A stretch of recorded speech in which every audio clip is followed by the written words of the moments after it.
Every spring, you are trained to start over. Buy seeds, clear beds, rebuild your food supply from nothing. But nature never worked that way. For most of human history, vegetables were planted once and fed families for decades. Some gardens outlived the people who started them. That system was replaced. But it was never erased. These 5 vegetables still exist, and once you plant them, they keep feeding you. Number 5. Asparagus. There is a reason asparagus beds were written into wills. In colonial America, a mature asparagus patch was considered valuable property. Farmers did not pass down seeds. They passed down living root systems that had been producing for decades and would continue producing for decades more. Asparagus is not a crop for the impatient. The first year, you plant crowns and watch them grow into feathery ferns. You harvest nothing. The second year, perhaps a few spears if the roots have strengthened. But by the third year, the waiting ends. A mature asparagus bed erupts each spring with thick spears pushing through the soil, sometimes growing 6 inches in a single day. One planting produces fresh food every April and May for 20 to 25 years. Some beds have remained productive for 40 years or more. The Romans understood this. Emperor Augustus kept personal asparagus gardens so prized that he created a fleet of ships specifically to transport fresh spears to his table. The vegetable appears in Egyptian carvings dating back 5,000 years.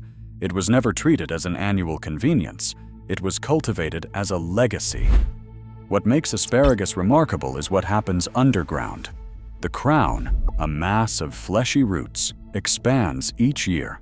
It stores energy all summer and winter, then releases it in a concentrated burst of spring growth. A single crown can eventually produce dozens of spears per season. 12 plants supply enough asparagus for a family of 4 throughout the harvest window. Asparagus also arrives when almost nothing else is ready. Snow melts, soil warms slightly, and the first spears appear while other gardens remain bare. For centuries, this timing made it essential. Fresh food in early spring, when winter stores were exhausted, was not a luxury. It was survival. The maintenance is minimal. Mulch in fall. Remove dead ferns in late winter. Wait.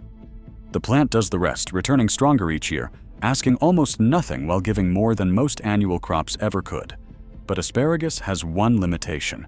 It only produces for a few weeks each spring. The next plant on this list also emerges early, but it thrives in conditions so harsh that asparagus would never survive. Rhubarb. In the coldest corners of the world, where winter lasts 8 months and summer barely warms the soil, one plant has grown for centuries without complaint. Rhubarb does not tolerate cold. It requires it. The plant originated in Siberia and the mountains of Central Asia, regions where temperatures drop to 40 below zero, and growing seasons are measured in weeks rather than months. Under these brutal conditions, rhubarb evolved into something nearly indestructible. Its massive root system plunges deep into frozen ground, stores enormous reserves of energy, and waits. When the thaw finally comes, it explodes into growth, pushing thick red and green stalks upward before most other plants have even sprouted. Once established, rhubarb requires almost nothing. No annual replanting, no careful watering schedules, no protection from frost. The plant simply returns year after year, often becoming more productive with age. A single crown can remain viable for 30 years or more.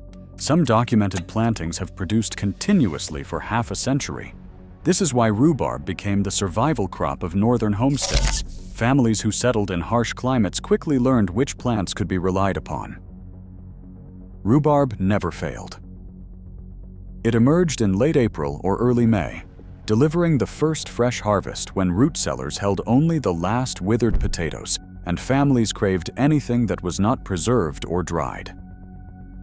They called it the pie plant because rhubarb pie, sweetened with hoarded sugar, marked the end of winter scarcity. Walk through abandoned homesteads in Maine, Minnesota, or the Canadian prairies and you will still find rhubarb growing. The houses collapsed decades ago. The people are long gone, but the plants remain, pushing up crimson stalks each spring for no one, sustained by root systems that have outlived everyone who planted them. Nutritionally, rhubarb provides vitamin K, vitamin C, calcium, and potassium. Its tart flavor made it essential for preserves when citrus was unavailable.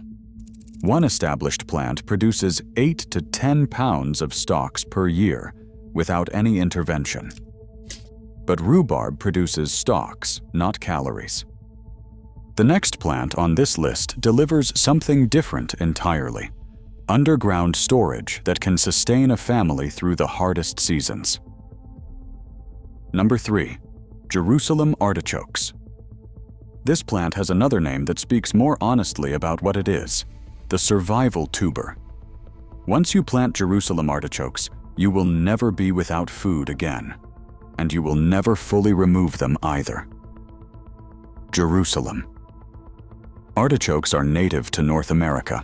For thousands of years before European contact, indigenous peoples cultivated them as a staple crop. The tubers grow underground, multiplying rapidly, storing energy in the form of inulin rather than starch. A single planting can produce 5 to 10 pounds of tubers per plant in the first year. By the second year, that number doubles. By the third year, the patch has spread beyond its original boundaries. This aggressive growth terrifies gardeners who want control. But for anyone focused on food security, it is the entire point. Jerusalem artichokes do not wait for permission. They do not require perfect conditions. They tolerate drought, poor soil, partial shade, and complete neglect. Plant them once, and they become a permanent food source that expands every year without replanting, fertilizing, or intervention of any kind. Lewis and Clark would have starved crossing the northern plains in 1805, if not for this plant. When their provisions ran out, Sacagawea found caches of Jerusalem artichoke tubers stored by mice for winter. She dug them up, roasted them, and kept the expedition alive. The tubers were everywhere, buried just beneath the surface, invisible until you knew to look. The nutrition is substantial. 100 grams of raw tubers contains about 73 calories, 2 grams of protein, and significant amounts of iron, potassium, and B vitamins. The inulin feeds beneficial gut bacteria and does not spike blood sugar, making them suitable for diabetics. They can be eaten raw, roasted, mashed, or dried into flour. The plants grow 8 to 10 feet tall and produce yellow flowers that follow the sun. They create privacy screens, windbreaks, and wildlife habitat while producing food underground. In permaculture systems, they are considered one of the most valuable crops because they provide maximum yield for minimum effort. But Jerusalem artichokes require digging. The next plant offers something easier: fresh food you harvest simply by reaching out and picking leaves. Annual kale dies every winter. You plant it in spring, harvest through summer and fall, and when the hard freeze comes, it is finished. Next year, you buy more seeds and start again. This cycle repeats forever, and most gardeners accept it without question. But there is an older form of kale that refuses this arrangement. Perennial kale, sometimes called tree kale or walking stick kale, develops woody stems and survives winter after winter. It does not die back to nothing. It persists, growing larger and more productive each year, providing continuous harvests for 5, 7, even 10 years from a single planting. The varieties trace back centuries. Daubenton's kale originated in France and has been documented in gardens since at least the 1800s.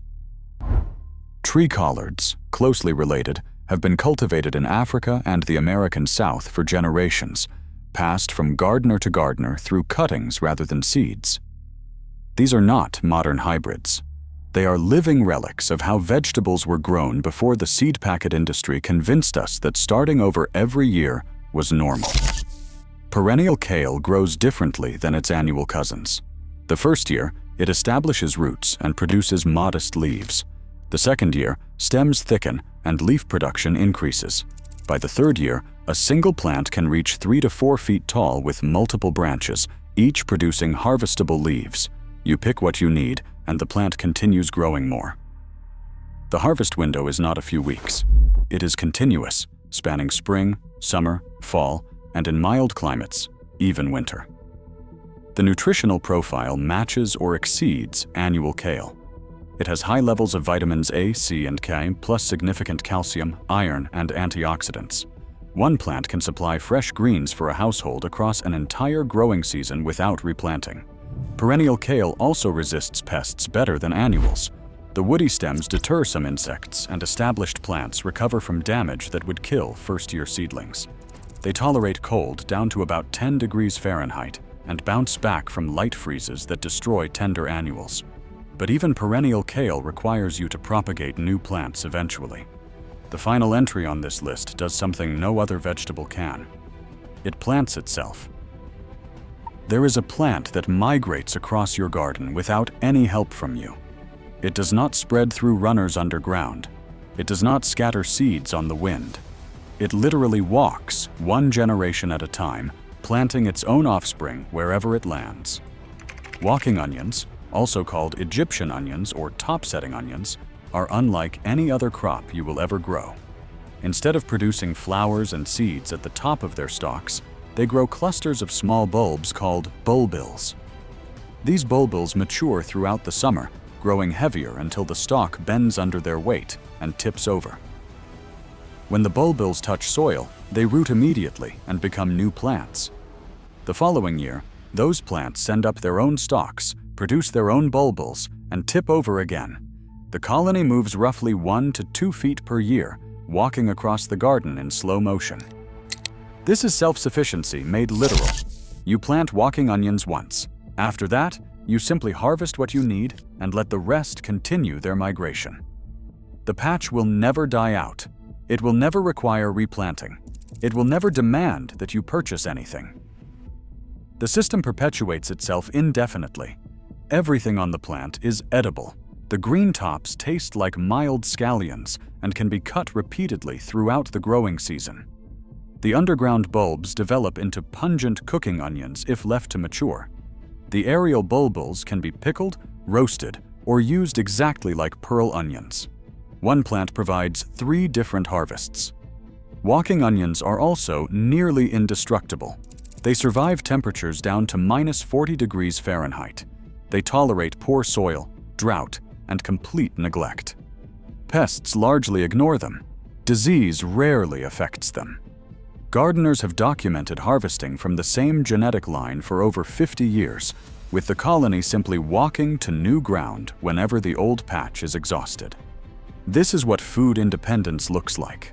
Not a system that requires annual inputs, purchases, and labor. A system that maintains itself, expands itself, and feeds you year after year simply because you made one decision to plant it. These 5 vegetables are not novelties. They are the original model of how food was grown before industry taught us dependency. Plant them once, harvest them forever. That knowledge was never lost. It was only waiting for someone to remember.